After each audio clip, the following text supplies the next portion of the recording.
الأنبياء والمرسلين سيد الحر المحجلين ولا عدوان إلا على الظالمين أما بعد.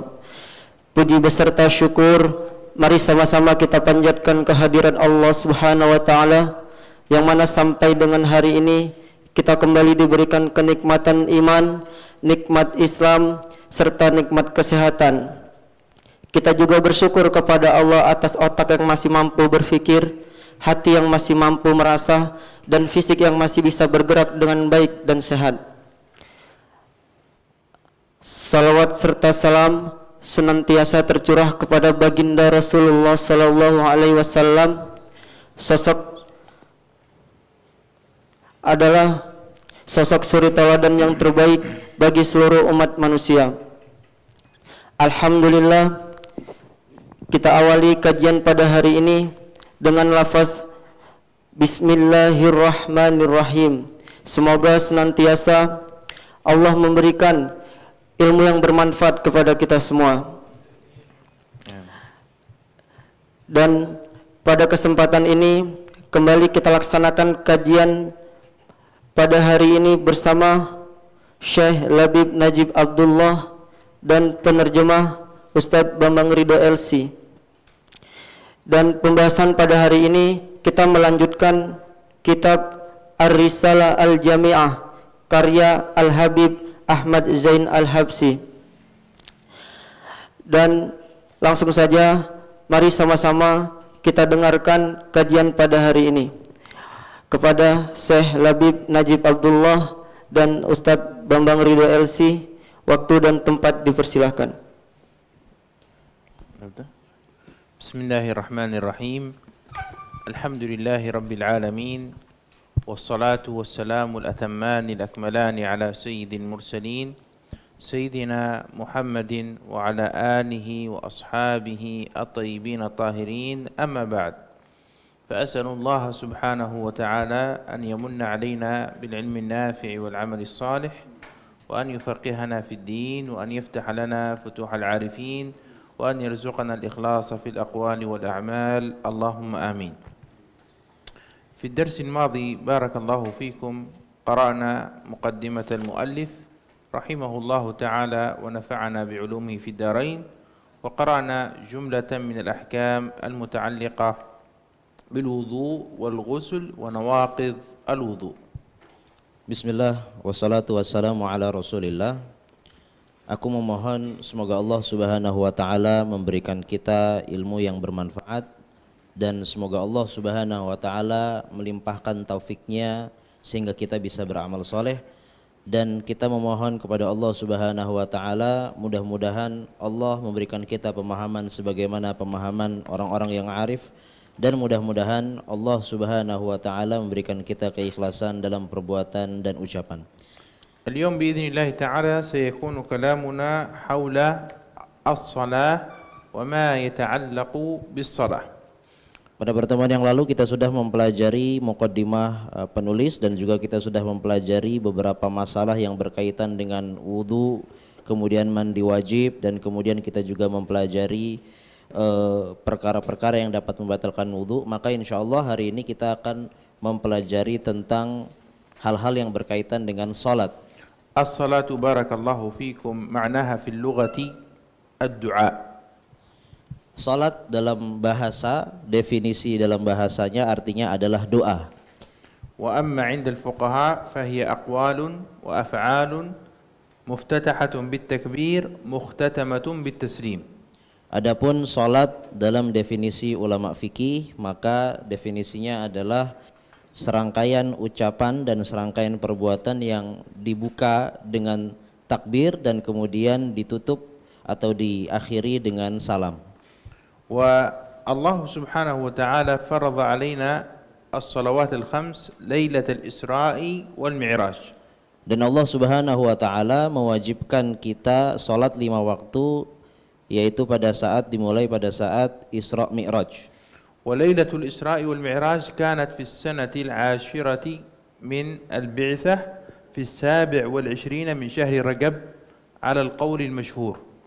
Dan Isra Mi'raj tentunya terjadi peristiwa tersebut pada tahun 10 setelah Rasulullah Shallallahu Alaihi Wasallam diutus menjadi nabi, dan tepatnya pada tanggal 27 Rajab, yang mana ini adalah pendapat yang paling populer di antara para ulama. As-salatu laha syurutun wa laha arkan wa laha ab'ad wa laha hayat. Dan tentu salat ada syarat-syaratnya dan ada rukun-rukunnya dan ada sunnah-sunnah ab'ad dan juga ada sunnah-sunnah hayatnya. Asy-syurutu la budda minha li sihhati shalah. La tasihhu as-salatu illa biha. Lakinnaha takunu qabla as-salah. Maka syarat-syarat salat ini harus dipenuhi. Tidak sah salat seseorang kecuali dia telah memenuhi syarat-syarat yang akan kita sebutkan, dan syarat-syarat itu adanya adalah sebelum salat. Amma al-arkan fala budda minha li sihhati as-salah. La tasihhu as-salatu illa biha. Lakinnaha ajza'un min as-salah. Bima'na annaha dakhil as-salah. Begitu pula rukun-rukun salat. Rukun salat juga berkaitan dengan keabsahan salat. Maka salat seseorang tidak akan sah kecuali dia telah memenuhi rukun-rukunnya, dan rukun-rukun ini adanya adalah di dalam salat. Artinya dia merupakan serangkaian yang ada di dalam salat. Walidzalika mathalan as-sujud hal huwa syartun aw rukun? As-sujud. As-sujud. Sujud itu rukun atau syarat? Limadha rukun? Li'annahu dakhil as-salah, juz'un min as-salah. Maka sujud itu adalah rukun karena dia berada di dalam salat. Lakin satrul awrah hal huwa ruknun aw syart? Limadha syart? Li'annahu kharij as-salah. Na'am. Adapun menutup aurat maka dia adalah syarat dan dia berada di luar salat. Ana antiqu jim, antum taquluna jim, ha? La bas. جيم هذا أصح، لكن نحن في لغتنا في مدينتنا نقول جيم هكذا، لا بأس، ممتاز، أنتم أفضل في العربية. إذن بارك الله فيكم. الشروط لا بد منها لصحة الصلاة لكنها تكون قبلها. الأركان لا بد منها لصحة الصلاة وهي أجزاء من الصلاة. إذن إذا كان لا يوجد شرط الصلاة صحيحة أو باطلة؟ إذا كان لا يوجد شرط صلى بلا وضوء صلى بلا طهارة الصلاة صحيحة أو باطلة؟ باطلة. ممتاز. Jadi sekali lagi kita katakan bahwasanya syarat dan rukun adalah hal yang wajib untuk kita lakukan. Tetapi bedanya syarat itu ada di luar sholat, tetapi rukun ada di dalam sholat. Jadi misalnya seseorang dia sholat tetapi tanpa bersuci, contohnya, atau tanpa berwudu, maka sholatnya tentu tidak sah. لو أنه صلى ولم يقرأ الفاتحة الصلاة صحيحة أو باطلة؟ Kalau seseorang misalnya dia sholat tanpa membaca Al-Fatihah, maka tentu sholatnya juga tidak sah. طيب إذن الشروط لا بد منها لصحة الصلاة لكنها قبل الصلاة. الأركان لا بد منها لصحة الصلاة لكنها أجزاء من الصلاة. عرفنا هذا. Jadi sekali lagi, syarat harus dipenuhi agar salat kita sah, tetapi syarat itu berada di luar salat. Dan rukun juga harus kita penuhi agar salat kita menjadi sah, tetapi rukun ada di dalam salat. Dia adalah rangkaian salat. Al-ab'adu sunanun muakkadah, laysat wajibat, wa innama sunan, lakinnaha sunan madha? Muakkadah. Naam. Kemudian dalam salat juga ada yang namanya ab'ad. Ab'ad itu adalah sunnah muakkadah, sangat dianjurkan. Dia bukan wajib, tetapi sunnah yang sangat dianjurkan. Idza tarakaha yusannu sujudus sahw. Kalau seseorang dalam salat meninggalkan salah satu ab'ad, maka dia disunnahkan atau dianjurkan untuk mengerjakan sujud sahwi. Mithaluhu at-tashahhudul awwal. Contohnya adalah tasyahud awal. Fa-tashahhudul awwal min ab'adhis shalah. Maka tasyahud awal dalam salat hukumnya adalah ab'ad. Sunnatun muakkadah. Dia sunnah muakkadah, sangat dianjurkan. Idza taraka at-tashahhud al-awwal 'amdan, hal tabtulu salatuhu? Kalau seseorang misalnya meninggalkan secara sengaja dalam salatnya tasyahud awal, maka salatnya batal atau tidak? لا تبطل لأنه سنة. إذا ترك التشهد الأول عمدا لا تبطل صلاته، إذا تركه سهوا أيضا لا تبطل صلاته. Jadi kalau seseorang meninggalkan tasyahud awal dalam salatnya maupun sengaja ataupun karena lupa, maka tidak batal karena dia hukumnya hanya sunnah muakkadah. Lakinnahu yasjudu lis-sahw. Tetapi dia sujud sahwi. Amma al-hay'at fahiya sunanun ghairu muakkadah. Adapun hayat maka dia juga hukumnya sunnah tetapi tidak muakkadah, tidak sangat dianjurkan. Maksudnya tidak terlalu dianjurkan. Idza tarakaha fa innahu la yasjudu lis-sahw. Kalau seseorang meninggalkan sunnah hayat atau meninggalkan salah satu hayat, maka dia tidak dianjurkan atau tidak disunnahkan untuk sujud sahwi. Mithlu du'a al-istiftah. Contoh dari hayat adalah doa iftitah. Idzan hadhihi arba'atu asya' tata'allaqu bis-shalah. Jadi ini adalah 4 hal yang berkaitan dengan salat. المصنف رحمه الله يتكلم عن الواجبات فقط، فذكر الشروط وذكر الأركان، لم يتكلم عن السنن. Penulis Ar-Risalah Al-Jami'ah hanya menyebutkan hal-hal yang sifatnya wajib, yaitu hanya menyebutkan syarat-syarat dan rukun-rukun, tetapi dia tidak menyebutkan sunnah ab'ad dan juga sunnah hayat. إذن سيكون كلامنا حول شروط الصلاة وحول أركان الصلاة. Jadi hari ini kita akan berbicara mempelajari tentang syarat-syarat salat dan rukun-rukun salat. فأول شرط من شروط الصلاة بارك الله فيكم هو معرفة دخول الوقت. Syarat sah salat yang pertama adalah mengetahui masuknya waktu salat. فلذلك قال هنا رحمه الله تعالى ويشترط لصحة الصلاة معرفة دخول الوقت بيقين أو اجتهاد أو غلبة ظن. Maka dari itu penulis berkata dalam bukunya ini disyaratkan agar salat seseorang sah yaitu mengetahui masuknya waktu salat dengan yakin atau dengan ijtihad atau dengan dugaan yang kuat.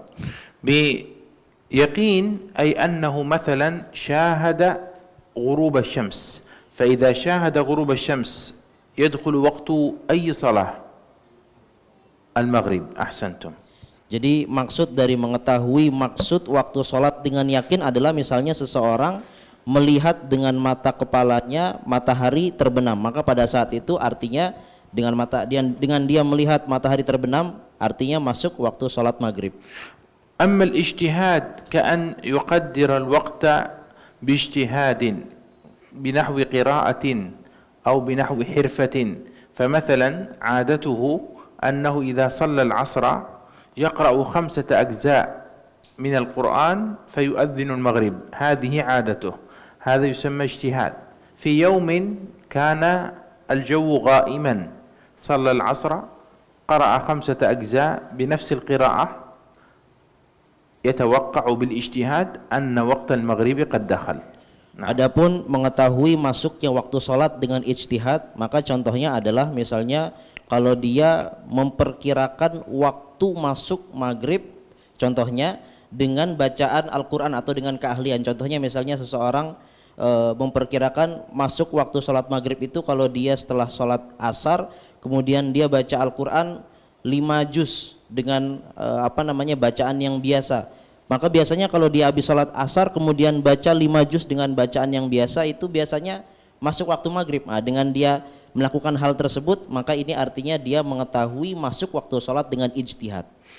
Amma ghalabatu dhann ka'an yasma'a sawta ba'd al-mu'adhdhinin, fa idza sami'a sawta mu'adhdhinin fa innahu yahsulu 'indahu ghalabatu dhann anna waqta as-salati qad dakhal.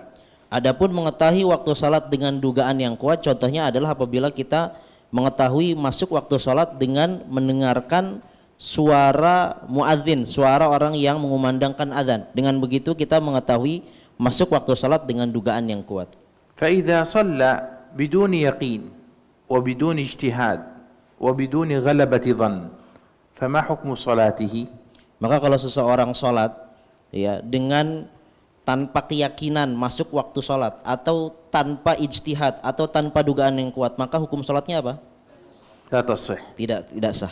طيب نفترض أنه شك هل دخل وقت الظهر أو لم يدخل، صلى بدون يقين بدون اجتهاد بدون غلبة ظن، ثم تبين أنه صلى بعد دخول وقت الظهر، هل تصح صلاته أو لا تصح؟ نعم. Jadi misalnya kalau kita contohkan ada seseorang sholat kemudian tetapi dia ragu-ragu apakah sudah masuk waktu sholat zuhur atau belum. Kemudian dia sholat zuhur, tetapi kemudian nyata baginya, terang baginya, ternyata dia memang sholat setelah masuk waktu sholat zuhur, maka status sholatnya sah atau tidak? تصح أو لا تصح؟ لا تصح. Tidak sah. أو تصح؟ Sah atau tidak sah? تصح. لا تصح. من يقول لا تصح يرفع يده. Siapa yang bilang tidak sah? Angkat tangannya coba. من يقول تصح يرفع يده. Siapa yang bilang sah? Coba angkat tangannya. الباقون ماذا يقولون؟ لا يقولون شيئا، يسكتون. طيب إذا لا تصح. Jadi jawabannya adalah tidak sah. Jadi La kalau تصح. orang sholat dengan ragu-ragu apakah sudah masuk waktu sholat atau belum, maka itu tidak sah. نعم، هذا الشرط الأول. قال الله عز وجل إن الصلاة كانت على المؤمنين كتابا موقوتا. Maka ini adalah syarat yang pertama. Allah Ta'ala berfirman, Inna sholata kanat 'alal mu'minina kitaban mawquta, bahwasanya salat bagi orang yang beriman sudah ada waktu-waktunya. الشرط الثاني معرفة القبلة. Syarat yang kedua adalah mengetahui kiblat, arah kiblat. قال الله سبحانه وتعالى وحيث ما كنتم فولوا وجوهكم شطره أي شطر المسجد الحرام. Dalam firman Allah Subhanahu wa taala, Allah berfirman, dan dimanapun kita berada maka salatlah menuju ke arah kiblat. والمراد بالمسجد الحرام الكعبة المشرفة. Yang dimaksud dalam ayat tersebut Masjidil Haram itu maksudnya adalah Ka'bah. واستقبال القبلة لا بد منه لصحة الصلاة. Maka menghadap ke arah kiblat adalah wajib dilakukan agar sah salat seseorang. إلا لمن كان يصلي النافلة في السفر. Kecuali orang yang salat sunnah saat bepergian atau saat safar. فله أن يتوجه إلى غير القبلة.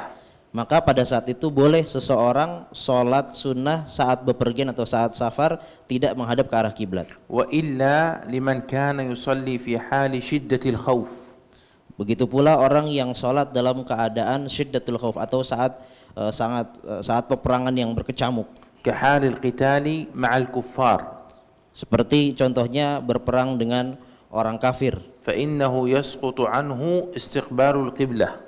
Maka pada saat itu boleh baginya tidak menghadap ke arah kiblat, salat tidak menghadap ke arah kiblat. وفي ذلك تفاصيل يمكن أن تدرسوها مستقبلا إن شاء الله. Dan ini tentu ada rincian-rinciannya dan insya Allah mungkin antum bisa mempelajari pada pertemuan yang akan datang. الشرط الثالث من شروط صحة الصلاة ستر العورة. Kemudian syarat yang ketiga agar sah salat seseorang adalah menutup aurat. والمراد بالعورة هنا ما يجب تغطيته. Maksud menutup aurat di sini adalah bagian badan yang wajib untuk ditutup. وعورة الذكر ما بين سرته وركبته. Adapun aurat laki-laki maka batasannya adalah antara pusar dan lutut. فيجب عليه أن يستر ما بين سرته وركبته في الصلاة. Maka bagi laki-laki wajib dalam salatnya dia menutup auratnya yaitu antara perut dan lutut. وما زاد على ذلك يستحب ستره. Adapun yang selain itu lebih dari itu maka menutupnya hukumnya adalah sunnah atau mustahab. وعورة الأنثى جميع بدنها ما عدا الوجه والكفين. Adapun aurat bagi perempuan maka seluruh badannya kecuali wajah dan kedua telapak tangan. والمراد بالوجه إلى هنا كما ذكرناه لكم في الوضوء إلى الذقن. Adapun wajah yang dimaksud yang boleh tersingkap atau boleh terlihat bagi perempuan adalah di sini sebagaimana yang kemarin kita jelaskan dalam wudu, yaitu di dagu. فما تحت الذقن هذا يجب على المرأة أن تستره في الصلاة. Adapun di belakang dagu ini maka bagi perempuan harus ditutup dalam salatnya. ولذلك بعض النساء إذا تلبس حجاب الصلاة يكون إلى هنا فيظهر هذا المكان، هذا يعرض صلاتها للبطلان. Maka kalau ada seorang wanita dia pakai kerudung kemudian sholat tetapi kerudungnya masih di sini saja, ya dekat leher sini, sementara di bagian belakang dagunya masih terlihat, masih tersingkap, maka ini bisa membatalkan sholatnya. ويجوز للمرأة أن تكشف كفيها في الصلاة باطنهما وظاهرهما. Dan kemudian bagi wanita boleh tersingkap atau terlihat kedua telapak tangannya maupun bagian dalam maupun bagian luar saat sholat. وهل يجوز لها أن تكشف قدميها في الصلاة أو لا؟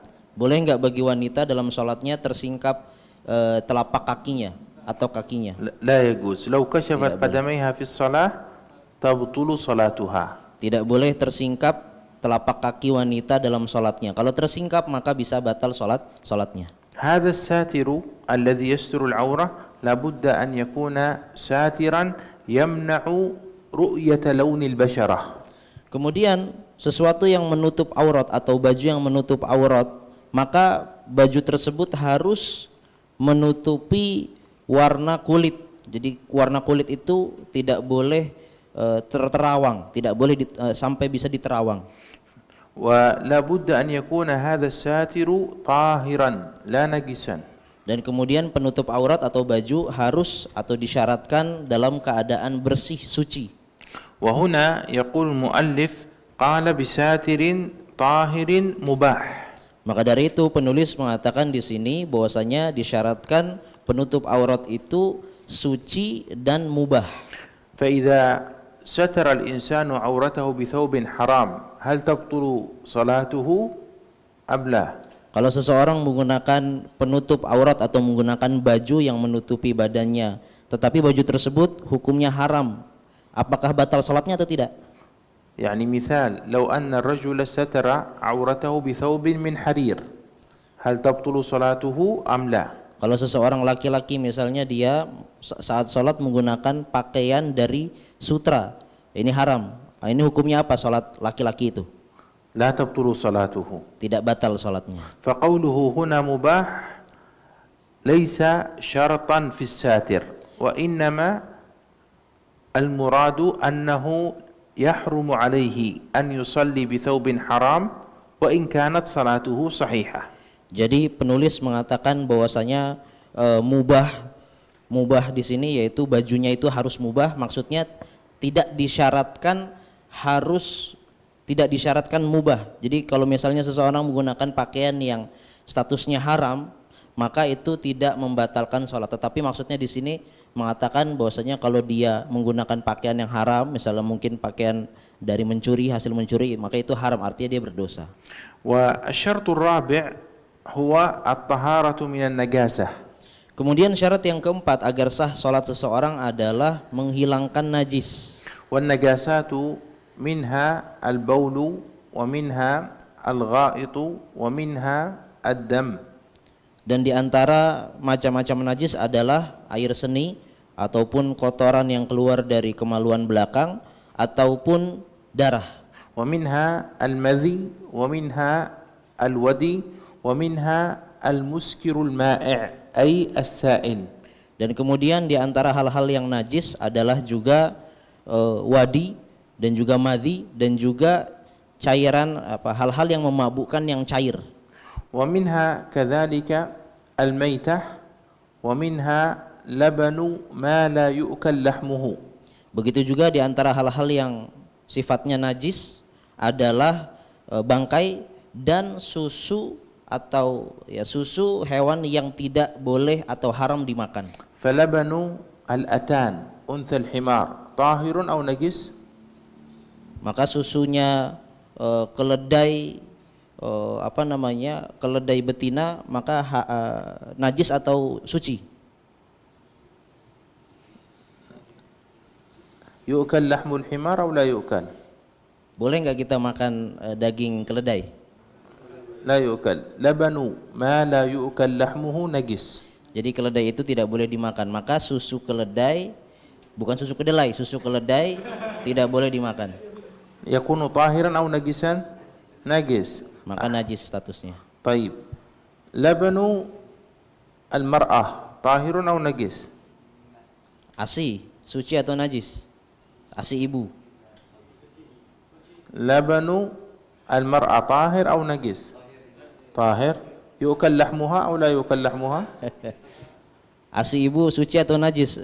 Apakah ibu wanita ibu bisa dimakan dagingnya, boleh dimakan dagingnya atau tidak? لا يؤكل لحمها. طيب لبنها طاهر أو نجس؟ Berarti ASI-nya suci atau najis? ماذا قال؟ Yani tahir idza kana mubasyaratan yani. أحسنتم ممتاز. نقول هذا مستثنى. هذا مستثنى. Jadi ASI ibu itu dikecualikan. إذن اكتبوا القاعدة لبن انتبهوا جوابه جيد. قال نقول بارك الله فيكم لبن ما لا يؤكل لحمه نجس إلا الآدمية. Jadi ini kaidah yang penting, harus dicatat, ini harus diperhatikan. Tadi jawabannya bagus. Jadi segala susu yang keluar dari sesuatu yang tidak boleh dimakan, maka hukumnya najis, statusnya najis, kecuali susu manusia, susu wanita, ASI ibu, maka itu tidak najis. أحسنتم. ما اسمك؟ nama antum? غفار. ها؟ Gofar. غفار. أحسنتم. طيب إذن بارك الله فيكم هذه بعض النجاسات. Jadi ini adalah macam-macam najis, contoh-contoh macam najis. والنجاسة لابد من الطهارة عنها في البدن وفي الثوب وفي المكان. Jadi najis harus dihilangkan kalau kita ingin sholat, agar sah sholat kita, najis harus dihilangkan dari pakaian atau dari badan kita atau tempat sholat kita. فلو صلى وعلى بدنه نجاسة أو على ثوبه نجاسة أو في مكان صلاته نجاسة بحيث لامسها تمام فإن صلاته لا تصح. Maka kalau seseorang sholat dalam keadaan di badannya ada najis, atau di pakaiannya ada najis, atau di tempat sholatnya ada najis, maka sholatnya tidak sah. وهنالك بعض النجاسات يعفى عنها لكن تفصيل هذا في المطولات. Begitu pula ada beberapa najis yang dimaafkan, tetapi ini perinciannya ada dalam buku-buku yang lebih tebal atau lebih panjang lagi. والشرط الخامس الطهارة من الحدث الأصغر والحدث الأكبر. Kemudian syarat sah sholat selanjutnya adalah suci dari hadas kecil maupun suci dari hadas besar. الحدث الأصغر الطهارة منه بالوضوء وقد مر معنا في الدرس الماضي. Hadas kecil dapat diangkat atau dihilangkan dengan berwudu, yang telah kita jelaskan kemarin. والحدث الأكبر الطهارة منه بالغسل وقد مر معنا في الدرس الماضي. Begitu pula hadas besar, maka cara menghilangkannya adalah dengan mandi wajib sebagaimana yang telah kita pelajari pada pertemuan lalu. ثم قال المصنف رحمه الله تعالى ونفعنا بعلومه ويجب على القادر أن يصلي الفرض قائما. Kemudian penulis mengatakan bahwasanya wajib bagi orang yang mampu sholat fardu, sholat wajib keadaan untuk berdiri, maka dia wajib untuk berdiri. وذلك لقول الله سبحانه وتعالى وقوموا لله قانتين. Dan ini sesuai dengan firman Allah Subhanahu wa taala, dan berdirilah kalian menghadap Allah dalam salat kalian dengan khusyuk. أما النفل فيجوز للإنسان أن يصلي النفل قاعدا حتى وإن كان قادرا على القيام. Tetapi berbeda kalau salat sunnah, sekalipun orang mampu berdiri, boleh baginya dalam salat sunnah salat sambil duduk. ومن صلى النافلة قاعدا وهو قادر على القيام فإن الثواب يكون نصف ثواب القائم. Tetapi kalau seseorang salat sunnah dengan duduk padahal dia mampu berdiri, maka pahalanya setengah dari pahala orang yang sholat sunnah berdiri. أما إذا صلى النافلة قاعدا وهو عاجز عن القيام فإن له ثواب كاملا. Tetapi kalau orang sholat sunnah sambil duduk karena memang dia tidak mampu duduk, mungkin karena sakit atau lain-lainnya, maka pada saat itu pahalanya sempurna tetap. ثم قال رحمه الله تعالى فروض الصلاة. Kemudian penulis mengatakan rukun-rukun sholat. وفروض الصلاة بارك الله فيكم هي أركان الصلاة. Jadi yang dimaksud dengan furudus sholah di sini adalah rukun-rukun sholat. وعددها 13 ركنا. Dan rukun sholat itu jumlahnya ada 13. نكتبها على السبورة ثم نشرحها واحدا واحدا. Kita akan menulisnya di papan tulis semuanya, kemudian kita akan menjelaskan satu persatu.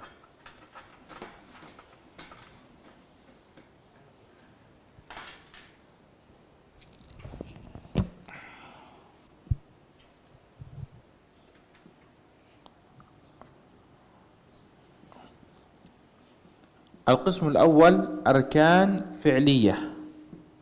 Bagian yang pertama adalah rukun-rukun yang merupakan perbuatan. وهي 6 أركان. Dan rukun perbuatan yang rukun ada 6. الأول القيام. Yang pertama adalah berdiri. والثاني الركوع. Dan kemudian yang kedua adalah ruku. والثالث الاعتدال. Kemudian yang ketiga adalah i'tidal. والرابع السجود. Kemudian yang keempat adalah sujud. والخامس الجلوس بين السجدتين. Kemudian yang kelima adalah duduk di antara dua sujud. والسادس الجلوس للتشهد الأخير. Kemudian yang selanjutnya adalah duduk untuk tasyahud akhir. والقسم الثاني الأركان القولية. Kemudian bagian yang kedua adalah rukun-rukun yang merupakan ucapan. وهي تكبيرة الإحرام. Yang pertama adalah takbiratul ihram. وقراءة الفاتحة. Kemudian yang kedua adalah membaca Al-Fatihah. والتشهد الأخير. Kemudian yang ketiga adalah membaca tasyahud akhir. والصلاة على النبي صلى الله عليه وسلم في التشهد الأخير. Kemudian yang selanjutnya adalah membaca sholawat kepada Rasulullah dalam tasyahud akhir. والتسليمة الثانية. عفوا التسليمة الأولى. Kemudian yang selanjutnya adalah salam yang pertama. وبارك الله فيكم الركن أو القسم الثالث ركن قلبي وهو النية. Kemudian yang bagian ketiga adalah rukun yang dia merupakan perbuatan hati, yaitu niat. والقسم الأخير ركن معنوي وهو الترتيب.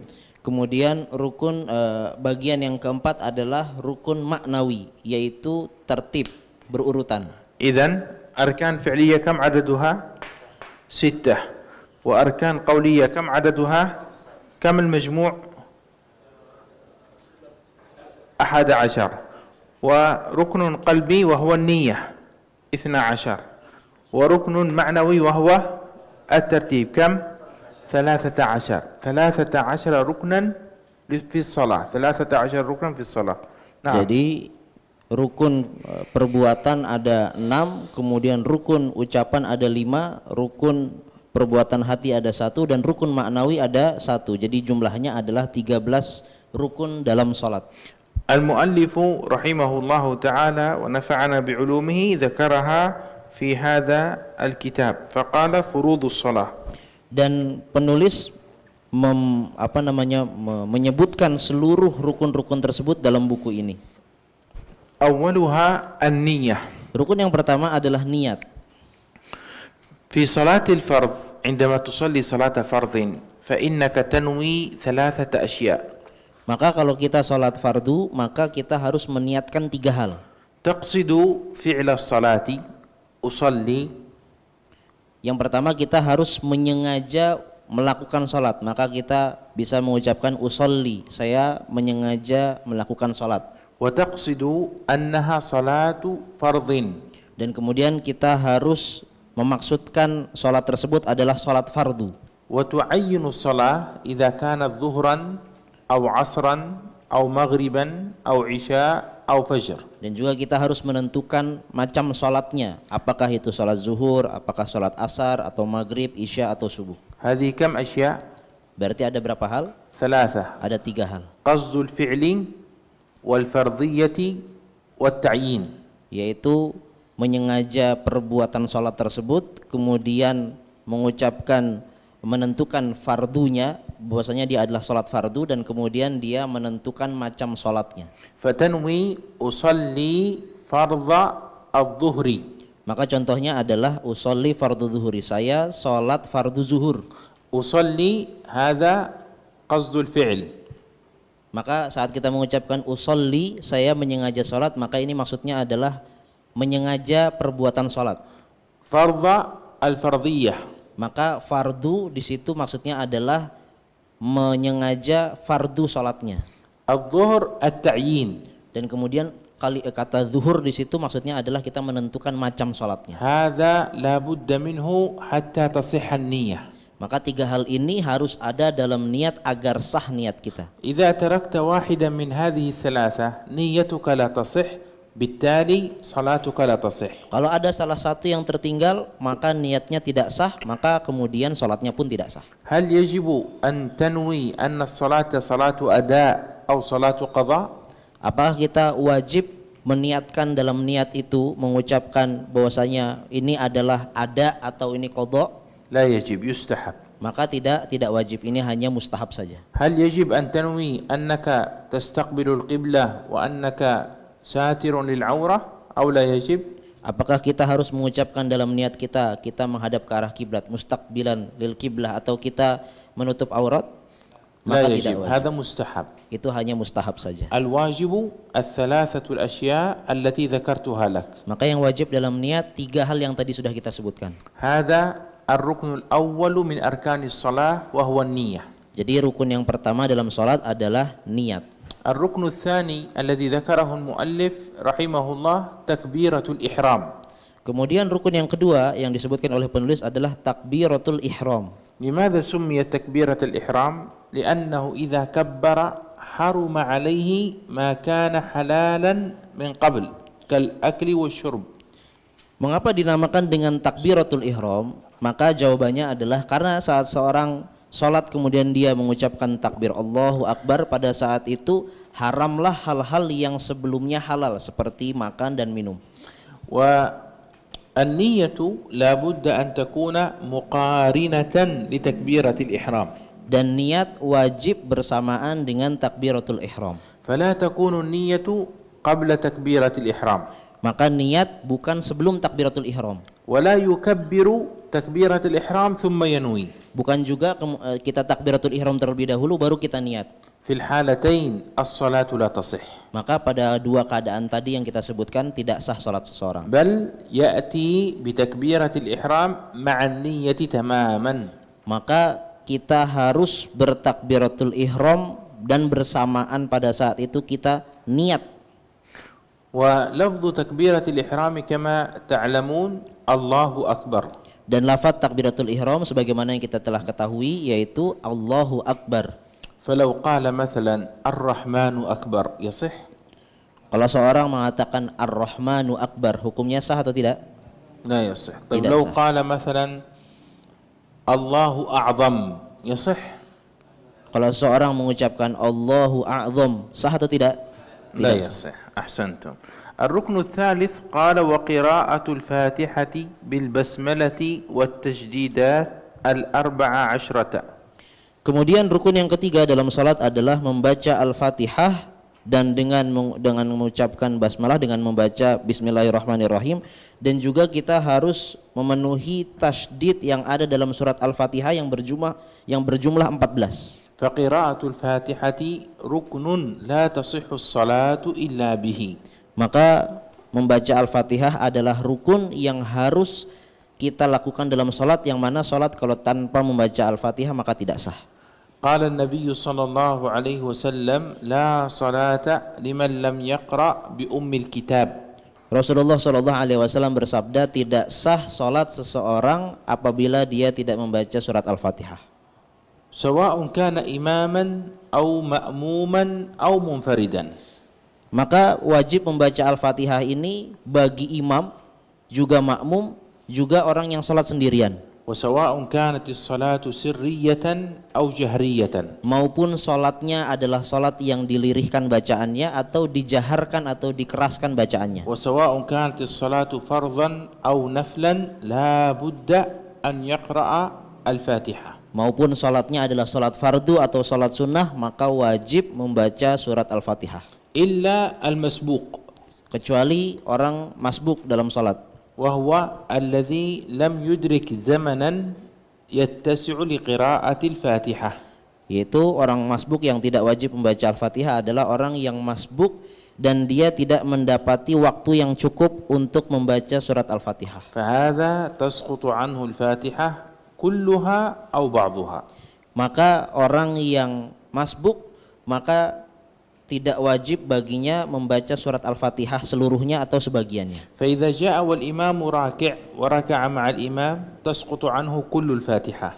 Kalau misalnya seseorang masbuk dalam keadaan imam pada saat itu sedang ruku, maka pada saat itu tidak wajib baginya membaca seluruh Al-Fatihah. وإذا جاء والإمام لا زال قائما فقرأ آيتين بسم الله الرحمن الرحيم الحمد لله رب العالمين ركع الإمام فإنه يركع مع الإمام وتسقط عنه باقي الفاتحة.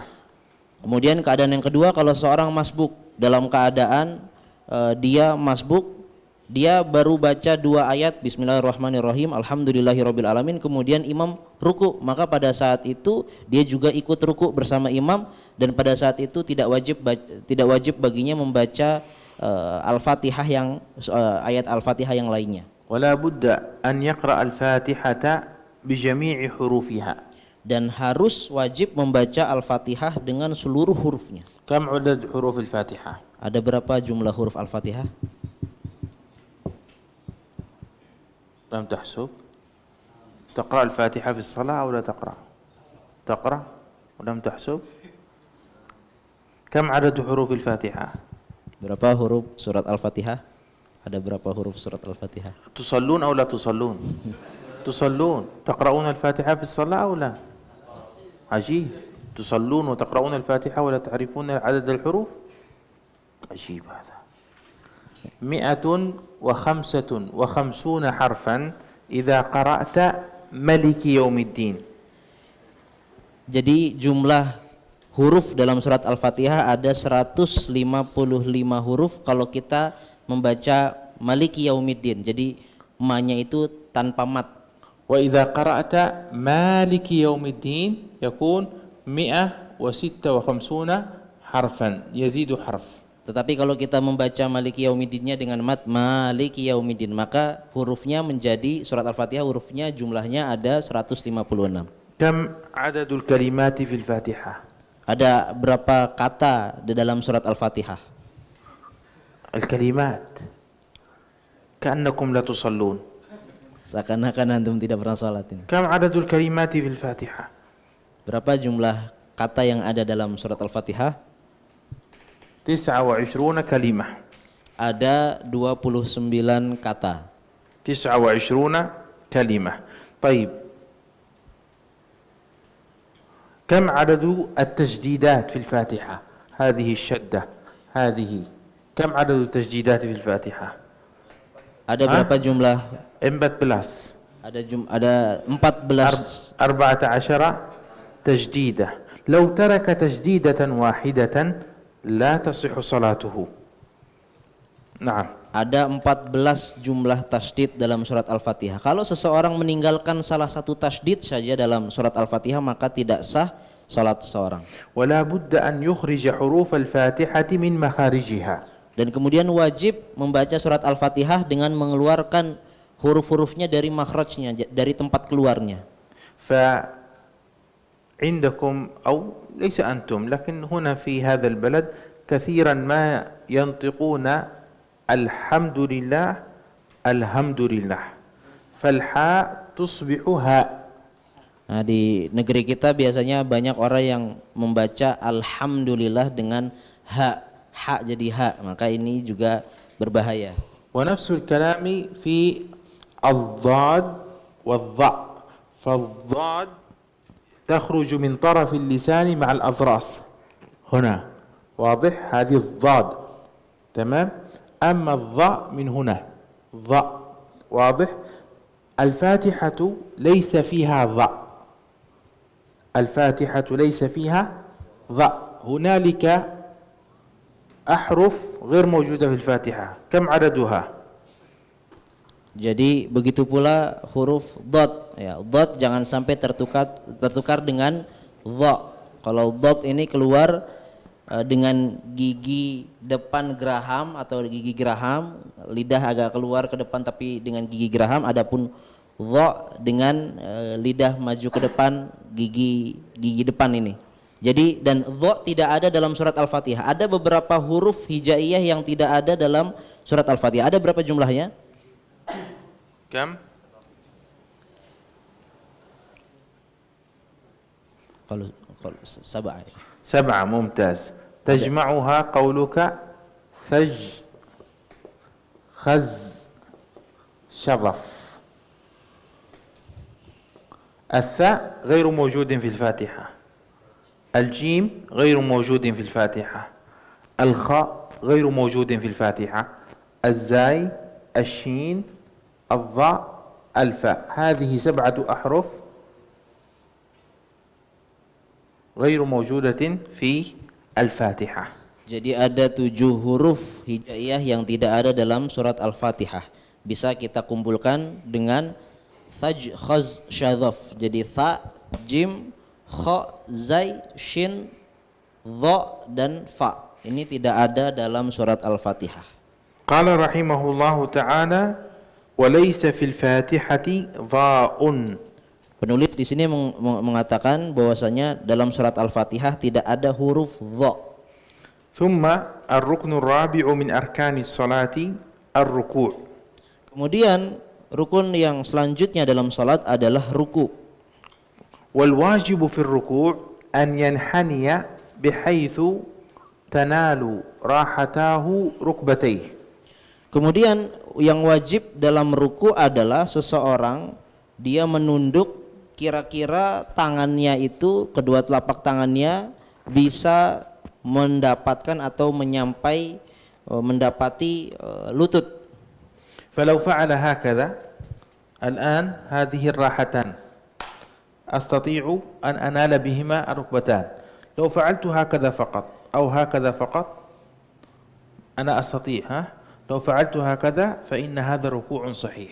Kalau seseorang tadi mencontohkan seperti yang dilakukan Syekh, walaupun tangannya mungkin tidak menggenggam lutut, tetapi kira-kira sudah mungkin tangannya, telapak tangannya bisa menggenggam lutut, mencapai kepada lutut, maka itu sudah sah ruku'nya. Lakinnal mustahab an yusawwi dhahrahu wa 'unuqahu wa idza kana rajulan an yujafi يديه عن جنبيه وأن يجافي بطنه عن فخذيه.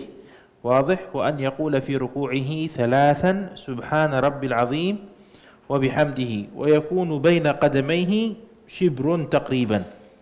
Kemudian adapun sifat ruku yang dianjurkan, yang disunnahkan adalah tadi yang dicontohkan oleh Syekh, yaitu dengan diluruskan punggungnya, begitu juga lehernya, kemudian tangannya menggenggam lutut, dan kalau dia laki-laki maka direnggangkan atau dijauhkan antara tangannya dengan bagian samping badannya, begitu pula agak dijauhkan atau direnggangkan antara perut dan paha. Thumma yatma'innu fi ruku'ihi. Kemudian juga seorang dalam ruku' disunnahkan kakinya itu, antara kedua kakinya itu ada jarak kira-kira 1 jengkal, dan kemudian dia membaca subhanallah wa bihamdihi 3 kali, dan dia wajib pada saat itu tumakninah. Qala huna thumma ar-ruku'u wa yajibu an yanhaniya bihaitsu tanalu rahatahu rukbatayhi. Di sini penulis mengatakan diwajibkan saat ruku untuk memungkukkan badannya hingga kedua telapak tangannya dapat mencapai lutut kakinya. Wa yatma'innu fihi wujuban hatta taskuna a'dha'uhu. Kemudian juga diwajibkan dalam ruku itu tumakninah saat melakukan saat melakukan ruku hingga berdiam sejenak anggota badannya. الخامس قال ثم الاعتدال ويطمئن فيه وجوبا. Kemudian juga rukun yang kelima adalah i'tidal, dan wajib pula dalam i'tidal tersebut kita tumakninah. ومعنى الاعتدال أنه يعود إلى ما كان عليه قبل الركوع. Maksud dari i'tidal adalah seseorang kembali kepada posisi sebelum ruku. فإذا كان قبل الركوع قائما عاد إلى القيام. Maka kalau seseorang sebelum ruku dia berdiri, maka i'tidal artinya kembali dari ruku menuju posisi sebelumnya, yaitu berdiri. وإذا كان قبل الركوع قاعدا عاد إلى القعود. Kalau seseorang sholat dalam keadaan duduk, maka kalau dia ruku, maka arti i'tidal itu adalah kembali ke posisi awalnya, yaitu duduk.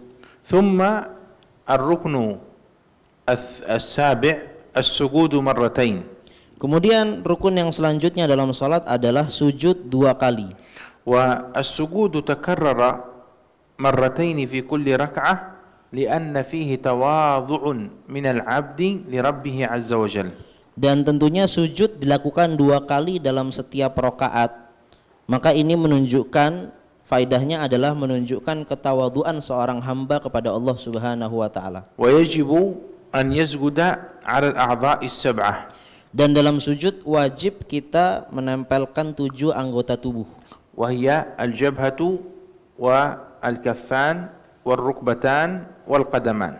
Maka yang wajib 7 anggota tubuh yang wajib untuk menempel saat sujud adalah dahi, kemudian kedua telapak tangan, kemudian kedua telapak kaki atau jari-jari, dan juga kedua lutut. والثامن من أركان الصلاة الجلوس بين السجدتين. Kemudian rukun yang ke-8 dalam salat adalah duduk di antara 2 sujud.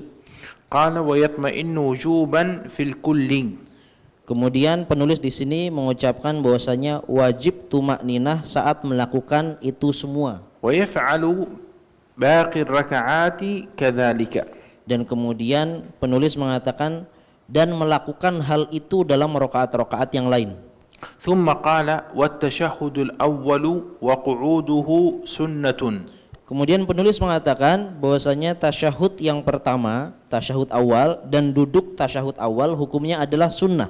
وقد قلت لكم إنه سنة مؤكدة من أبعاد الصلاة. Dan tadi telah kita sebutkan bahwasanya tasyahud awal dan duduknya adalah ab'adus shalah. فإذا تركه عمدا أو سهوا سجد للسهو. Kalau seseorang meninggalkan tasyahud awal atau duduknya dalam salatnya, maka disunahkan baginya mengerjakan sujud sahwi. أما التشهد الأخير والجلوس في التشهد الأخير فإنهما ركنان. Adapun tasyahud akhir dan duduk tasyahud akhir, maka hukumnya adalah rukun. ولذلك قال هنا والتشهد الأخير والجلوس فيه فرض. Maka dari itu penulis dalam buku ini mengatakan bahwasanya tasyahud akhir dan duduknya adalah rukun atau wajib. والتشهد الأخير القدر الواجب منه سأكتبه لكم في السبورة حتى تكتبوه عندكم في الدفتر. أمسحوا هذا ها. Adapun yang wajib dalam tasyahud akhir nanti akan ditulis oleh Syekh.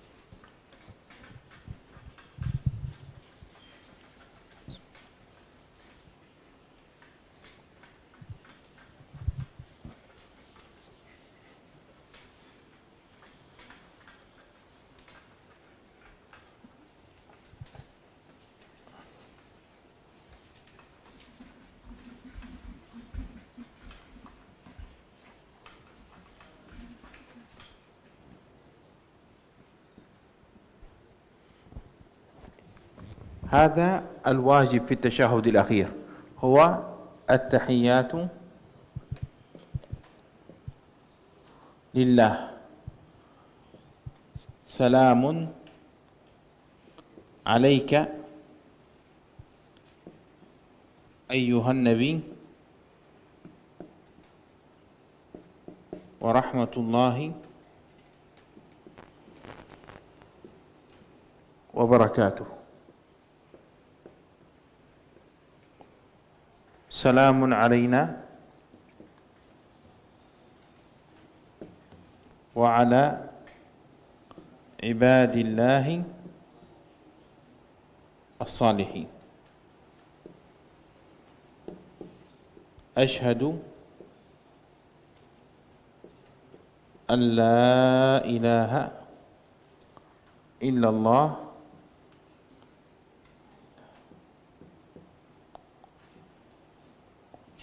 وأن محمدا رسول الله. هذا الواجب. Ini adalah kadar wajib dari tasyahud akhir dalam salat, yaitu at-tahiyatu lillah, salamun alaika ayyuhan nabiyyu wa rahmatullahi wa barakatuh, salamun alaina wa ala ibadillahis salihin, asyhadu an la ilaha illallah wa anna muhammadan rasulullah. أما زيادة المباركات الصلوات الطيبات هذا مستحب. Adapun kalimat tambahan dalam tahiyat, misalnya setelah tahiyat ada al-mubarakat, as-salawat, at-tayyibat, maka ini hukumnya adalah sunnah, bukan wajib. زيادة الألف واللام هنا السلام هذا مستحب. Begitu pula alif lam dalam assalam alaika, ini juga alif lam di sini hukumnya adalah sunnah. زيادة الألف واللام هنا أيضا مستحب. Begitu pula tambahan alif lam dalam assalamu alaina itu juga hukumnya sunnah atau mustahab. زيادة كلمة أشهد هنا أيضا مستحب. Begitu juga tambahan kata asyhadu sebelum anna muhammadar rasulullah, asyhadu di situ juga sunnah. فهذه ما كان باللون الأحمر على السبورة هذا مستحب. Jadi yang tulisan berwarna merah di papan tulis ini hukumnya adalah mustahab atau sunnah. أما الواجب فهو ما كان باللون الأسود. Adapun yang wajib adalah tulisan yang berwarna hitam. من أركان الصلاة أيضا القولية الصلاة على النبي صلى الله عليه وسلم. Begitu pula di antara rukun perkataan atau ucapan dalam salat adalah bersalawat kepada Rasulullah sallallahu alaihi wasallam dalam tasyahud akhir. وأقل الصلاة على النبي صلى الله عليه وسلم أن يقول اللهم صل على محمد. Minimal wajib kita bersalawat kepada Rasulullah dalam tasyahud akhir adalah mengucapkan Allahumma shalli ala Muhammad. وفيها 4 تجديدات. Dan dalam Allahumma shalli ala Muhammad ada 4 tasydid. فوق اللام وفوق الميم وفوق اللام من صلي وفوق الميم من محمد. Dalam lam, tasydid dalam lam dalam Allahumma, kemudian mimnya juga Allahumma itu juga tasydid, kemudian sholli lamnya juga tasydid, dan Muhammad mimnya juga tasydid. والأفضل أن يصلي الصلاة الإبراهيمية المعروفة عندكم. Dan yang dianjurkan atau yang disunnahkan atau yang lebih sempurna adalah dengan kita membaca salawat Ibrahimiyah yang sering kita lafalkan dalam salat kita. ومن أركان الصلاة السلام. Dan kemudian di antara rukun salat lainnya adalah mengucapkan salam, أي التسليمة الأولى. yaitu salam yang pertama. وأقل السلام أن يقول السلام عليكم. Kemudian kadar minimal wajib salam yang pertama adalah dengan kita mengucapkan assalamu alaikum بالألف واللام. dengan alif lam, assalamu alaikum. فلو قال سلام عليكم لا تصح صلاته. Kalau orang tidak membaca alif lamnya dengan mengucapkan salamun alaikum, maka tidak sah salamnya dan tidak sah salatnya. فهذا يختلف عن هذا وهذا. Jadi berbeda alif lamnya dengan assalam, di situ alif lamnya berbeda hukumnya dengan alif lam assalam dalam tasyahud. فهنا لا بد أن يأتي بالألف واللام. Jadi alif lam dalam assalam dalam salam yang pertama hukumnya wajib untuk diucapkan. ثم قال هنا وأقل تشهد الواجب التحيات لله سلام عليك أيها النبي ورحمة الله وبركاته سلام علينا وعلى عباد الله الصالحين أشهد أن لا إله إلا الله وأن محمدا عبده ورسوله. Kemudian di sini penulis mengatakan bahwasanya minimal wajib bacaan tasyahud yang wajib adalah at-tahiyatu lillah, salamun alaika ayyuhan nabiyyu wa rahmatullahi wa barakatuh, salamun alaina wa ala ibadillahi sholihin, asyhadu an la ilaha illallah wa anna muhammadan abduhu wa rasuluh. ثم قال رحمه الله وأقل الصلاة على النبي صلى الله عليه وسلم اللهم صل على محمد. Dan kemudian kadar minimal wajib salawat kepada Nabi Muhammad SAW dalam salat adalah dengan mengucapkan Allahumma salli ala Muhammad. قال وينبغي أن يأتي بالسنن جميعها. Dan kemudian penulis mengatakan diharapkan dan hendaknya kita dalam salat mengerjakan seluruh sunnah-sunnahnya وهي yang banyak كثيرة sekali. جدا. Dan sunnah-sunnah tersebut sangat banyak sekali. فينبغي أن يحافظ على السنن في الصلاة. Jadi hendaknya kita mengerjakan hal-hal yang sunnah dalam salat. قال رحمه الله وينبغي الاعتناء بالإخلاص. Dan kemudian penulis juga mengatakan di sini diharapkan pula hendaknya kita memperhatikan keikhlasan, وهو العمل لله وحده. yaitu mengerjakan sebuah amalan ditujukan hanya kepada Allah semata. أي أنه لا يصلي لأجل ثناء الناس عليه. Maksudnya adalah seseorang tidak salat dengan mengharap dipuji oleh Allah, dipuji oleh orang lain. قال وينبغي الحضور أي حضور القلب. Dan kemudian penulis juga mengatakan dianjurkan untuk menghadirkan hati dalam salat. كيف يحضر القلب في الصلاة؟ Bagaimana dia seseorang menghadirkan hatinya dalam salat? قال وهو أن يعلم بما يقول وما يفعل. Penulis di sini mengatakan yang dimaksudkan dengan menghadirkan hati adalah seseorang mengetahui apa yang ia baca dan apa yang ia lakukan dalam salat. فإذا قرأ القرآن أو قرأ الأذكار أو الأدعية فإنه يعرف ماذا يقرأ وماذا يفعل في الصلاة. Kalau seseorang salat, maka maksud dari menghadirkan hati adalah dia mengetahui apa yang dia kerjakan dan dia memahami atau mengetahui apa yang ia baca. قال وينبغي الخشوع. Dan kemudian di sini penulis juga mengatakan dan hendaknya seseorang khusyuk dalam salatnya. ومعنى ينبغي هنا أي يستحب. Yang dimaksud dengan hendaknya di sini adalah disunnahkan, dianjurkan. والخشوع معناه سكون الأعضاء فلا يعبث بأعضائه.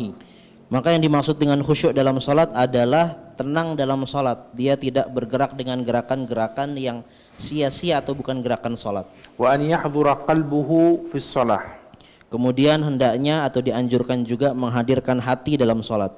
ولذلك قال وحضور القلب وتدبر القراءة وتفهمها. Kemudian juga di sini penulis mengatakan dianjurkan mentadabburi bacaan salat dan juga memahami bacaan salat. فإنما يتقبل الله من الصلاة بقدر الحضور. Dan kemudian penulis mengatakan bahwasanya Allah Subhanahu wa taala akan menerima salat seseorang sesuai dengan kadar dihadirkannya hati dalam salat seorang tersebut. ويحرم الرياء في الصلاة وغيرها. Kemudian penulis juga mengatakan bahwasanya haram riya dalam salat dan juga dalam amal-amal kebaikan lainnya. ومعنى الرياء العمل لأجل الناس. Yang dimaksudkan dengan riya adalah kita beramal untuk mendapatkan pujian atau mengharap sesuatu dari manusia. نكتفي بهذا القدر وصل اللهم وسلم على سيدنا محمد وآله وصحبه أجمعين والحمد لله رب العالمين. Kita cukupkan sekian materi kita pada hari ini. Wassallallahu ala nabiyina Muhammad wa ala alihi wa sahbihi wasallam. إذا يوجد السؤال تفضلوا به. Kalau ada pertanyaan maka dipersilahkan.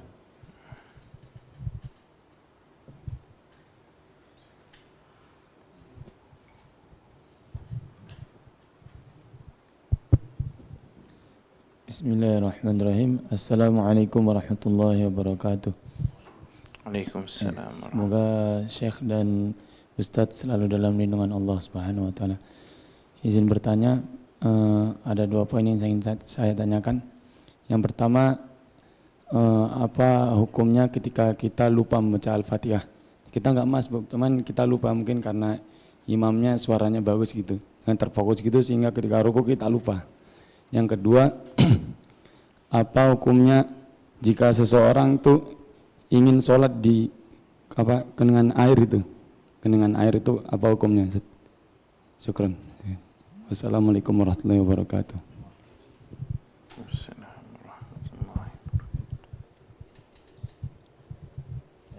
Fi soalan Syekh. Nah, Soal al-awwal yakni apa tadi soal yang pertama? madza idza kana ahad yansa fi salatihi qira'atul Fatihah wa laysa masbuqan lakin يعني يتلذذ بحسن قراءة الإمام حتى ينسى قراءة الفاتحة يعني. نعم. متى تذكر أنه لم يقرأ الفاتحة؟ Kira-kira pada saat itu kapan dia lupa kapan dia ingat bahwasanya dia lupa membaca Al-Fatihah?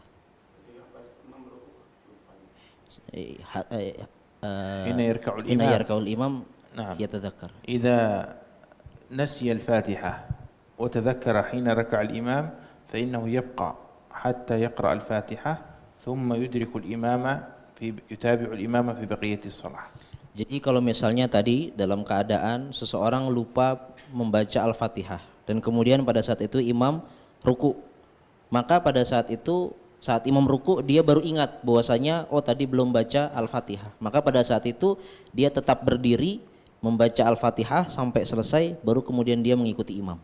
فنقول له اقرأ الفاتحة ثم اركع فإذا أدركت الإمام في الركوع جيد، إذا كان الإمام قائما في الاعتدال تركع وتدركه في الاعتدال هكذا.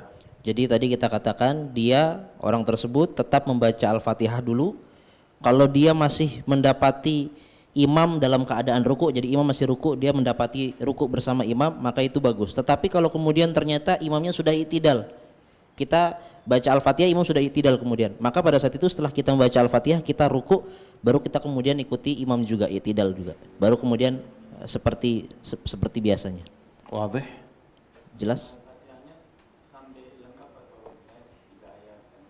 Hal yaqra' Fatihah kamilan am faqat?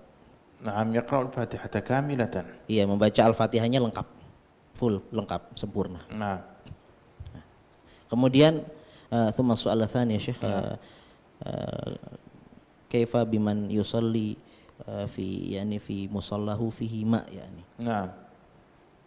La budda an yad'a al-jabha wa la budda an yad'a al-jabha bi thiqalih. Yani laysa هكذا لطيفا هكذا بقوة. Nah. Jadi tadi pertanyaannya adalah kalau bagaimana hukum sholat seseorang di ada genangan air gitu ya. ويده تحت القطن إذا وضع جبهته هنا فإنه يشعر بهذا الأسفل هكذا، ليس هكذا بحيث أن هذه تشعر.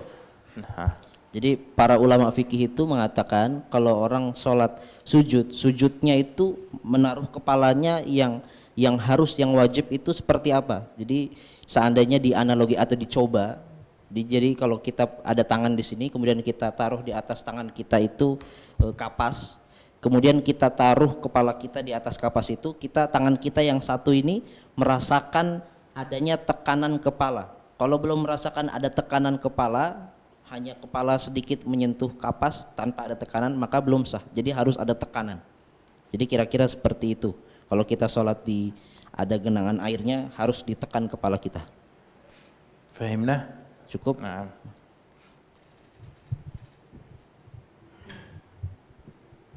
Baik Ustaz, ada pertanyaan dari Zoom. Assalamualaikum warahmatullahi wabarakatuh Syekh. Jika 7 titik sujud, misal telapak tangan tertutup mukena, ada yang terhalang mukena misalnya, apakah salatnya sah? 6. Syekh, madza law ahad yusalli inda sujudihi yani al-kaf mughatta bi libas hakadha yani hal yasi am la? نعم، إذا كانت أعضاء السجود مغطاة في أثناء السجود سواء الأقدام أو الركبتان أو الكفان لا يضر ذلك، لكن الجبهة لا بد أن تكون مكشوفة. Jadi saat sujud itu kalau ya bagian telapak kaki atau telapak jari kaki atau kedua lutut atau kedua telapak tangan saat sujud itu tertutup dengan baju ya, maka itu tidak masalah. Tetapi kalau dahi harus terkena langsung tanpa ada penghalang. Jadi dahi tidak boleh ada penghalang saat sujud, harus dia langsung terkena tempat sujud. Fahimna? Nah, al-jabhah labudda an takuna makshufah walau juz'un minha. Walau juz'an minha. Na'am. Idzan al-wajib yani juz'un. Na'am, laysa jami'ul jabhah. Walau yani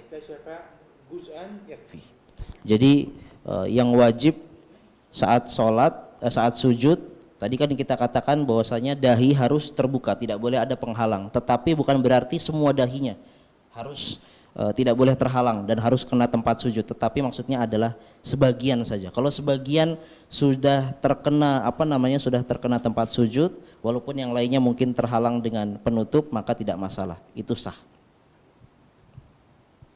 Fahimna? Allahu a'lam. Na'am. Bismillah, mungkin kita kasih satu pertanyaan lagi.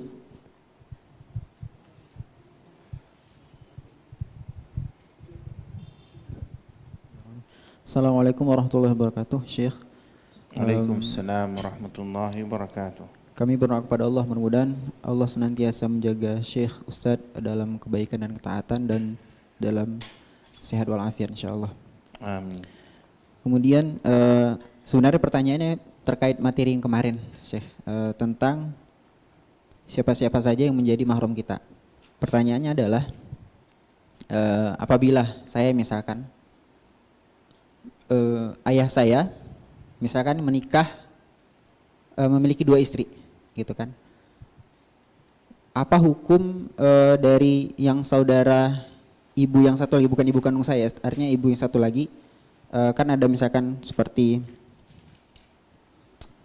bibi dari ibu, kemudian ya, dan pokoknya dari saudara ibu yang satunya lagi itu status mahramnya itu seperti apa? Apakah sama dengan ibu kandung kita atau seperti apa? Mungkin itu. Jazakallahu khair, barakallahu fikum. Assalamualaikum warahmatullahi wabarakatuh.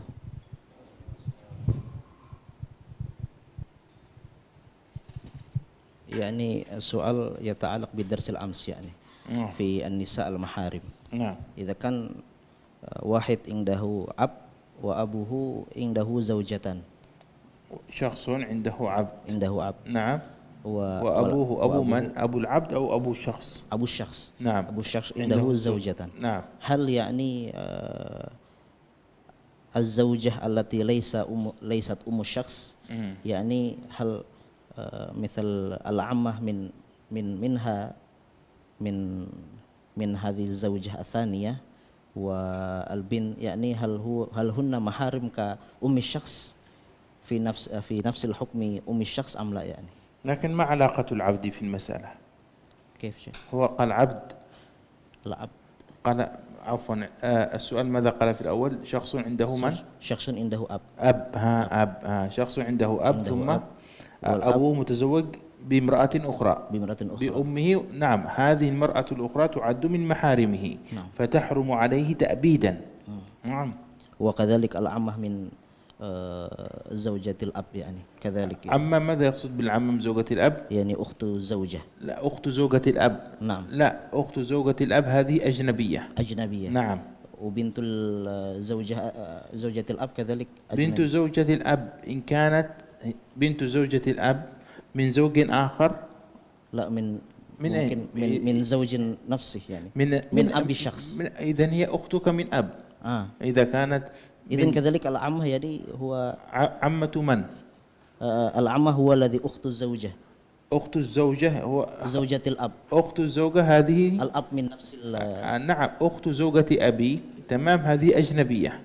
يعني سنكتب في السبورة حتى يكون واضحا لكم. انتبهوا بارك الله فيكم.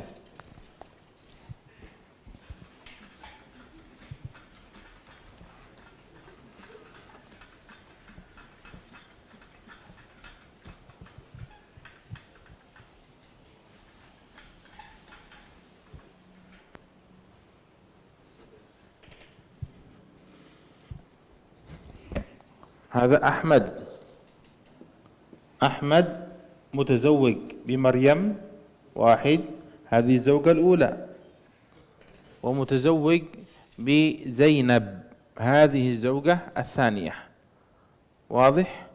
مريم عندها ابن اسمه صالح. من أبو صالح؟ أحمد. تمام. أبوه أحمد، أمه مريم. صالح تحرم عليه زينب تحريما أبديا. لماذا؟ لأنها زوجة أبيه. قال الله عز وجل ولا تنكحوا ما نكح آباؤكم من النساء إلا ما قد سلف. ترجم هذا أولا. Jadi mungkin tashrah بعدين أنا أترجم. طيب جيد. طيب هذه زينب عندها بنتان. بنت أولى اسمها جميلة، وبنت أخرى اسمها سعاد. جميلة بنت زينب أبوها أحمد. إذن هذه جميلة ما علاقتها بصالح؟ أخته من أبوهما واحد، فأحمد والد صالح وأحمد والد جميلة، إذن هما أخوان، صح؟ إذن هذه من محارمه، صح؟ جيد. سعاد هذه ابنة من؟ ابنة زينب، لكن من زوج سابق. أبوها أبو سعاد اسمه مثلا سالم، واضح؟ هل سعاد هذه أخت لصالح؟ هل سعاد هذه من محارم صالح؟ ليست من محارم صالح. هل يمكن أن صالح يتزوج بسعاد؟ يمكن. يمكن أن الأب يتزوج بامرأة وابنه يتزوج ببنتها، صح أو لا؟ يمكن أحمد يتزوج بزينب وصالح يتزوج بسعاد، لأن سعاد هذه ليست بنت أحمد، هذه ابنة رجل آخر، واضح؟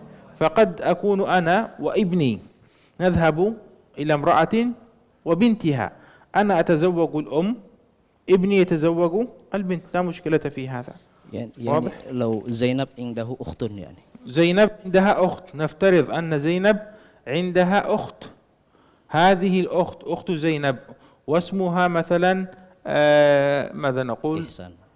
إحسان. اسمها نور. هذا جيد، هذا نور كثير في بلادكم، اسمها نور هذه أخت زينب.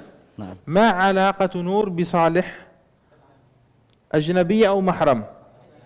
أجنبية، ليست محرم، لا علاقة لها بصالح، واضح؟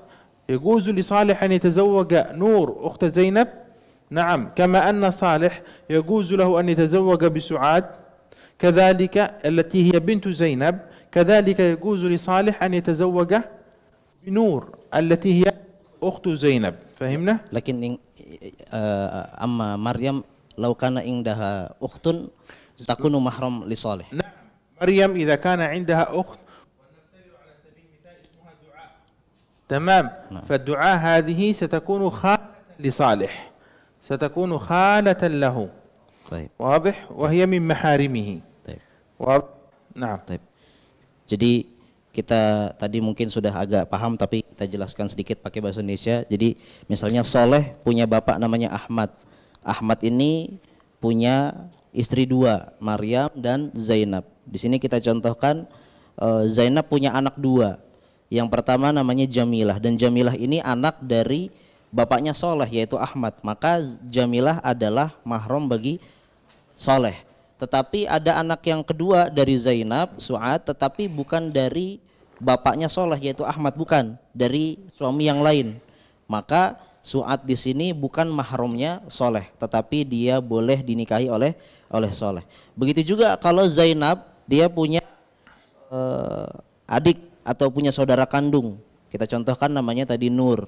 Maka si Nur ini yang merupakan adik kandungnya Zainab, dia juga bukan mahramnya Soleh, boleh dinikahi juga. Berbeda kalau Maryam yang ibunya Soleh sendiri, ibu kandungnya Soleh, dia punya adik perempuan misalnya namanya Du'a tadi.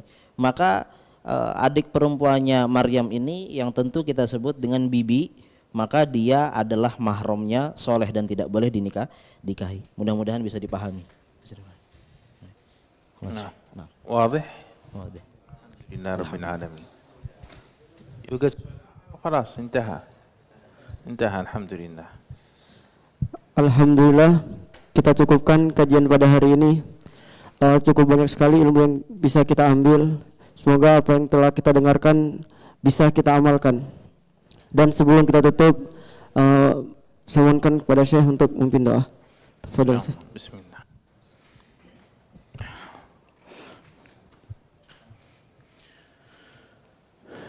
Bismillahirrahmanirrahim. Allahumma lakal hamdu يا الله يا من لا إله غيرك ولا رب سواك. اللهم لك الحمد في الأولى ولك الحمد في الآخرة. لك الحمد حتى ترضى ولك الحمد إذا رضيت ولك الحمد بعد الرضا. لك الحمد يا الله كما ينبغي لجلالك وعظيم سلطانك. اللهم اغفر ذنوبنا واستر عيوبنا واكشف كروبنا واصلح قلوبنا واغفر لنا ولآبائنا وأمهاتنا. واغفر اللهم للمسلمين والمسلمات والمؤمنين والمؤمنات الأحياء منهم والأموات. اللهم احفظنا بالإسلام قائمين واحفظنا بالإسلام قاعدين واحفظنا بالإسلام راقدين ولا تشمت بنا الأعداء ولا الحاسدين. اللهم إنا نسألك علما نافعا وعملا صالحا ورزقا طيبا ولسانا ذاكرا وقلبا خاشعا. اللهم تقبل منا إنك أنت السميع العليم. اللهم علمنا ما ينفعنا وانفعنا بما علمتنا. اللهم علمنا ما ينفعنا وانفعنا بما علمتنا.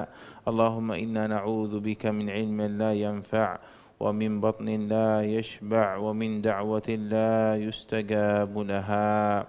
اللهم آت نفوسنا تقواها زكها أنت خير من زكاها أنت وليها ومولاها. نسألك اللهم الهدى والتقى والعفاف والغنى. اللهم هب لنا من أزواجنا وذرياتنا قرة أعين واجعلنا للمتقين إماما. ربنا لا تزغ قلوبنا بعد إذ هديتنا وهب لنا من لدنك رحمة إنك أنت الوهاب. ربنا آتنا في الدنيا حسنة وفي الآخرة حسنة وقنا عذاب النار وادخلنا الجنة مع الأبرار يا عزيز يا غفار. وصل اللهم وسلم وبارك على سيدنا محمد وآله وصحبه أجمعين والحمد لله رب العالمين.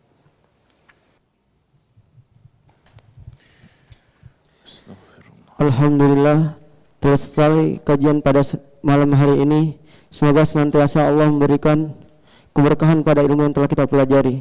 Dan mari sama-sama kajian ini kita tutup dengan lafaz hamdalah dan doa kafaratul majlis. Alhamdulillahirabbil alamin. Subhanakallahumma wa bihamdika asyhadu an la ilaha illa anta astaghfiruka wa atubu ilaik. Dan saya akhiri wabillahi taufiq wal hidayah. Assalamualaikum warahmatullahi wabarakatuh. Waalaikumsalam warahmatullahi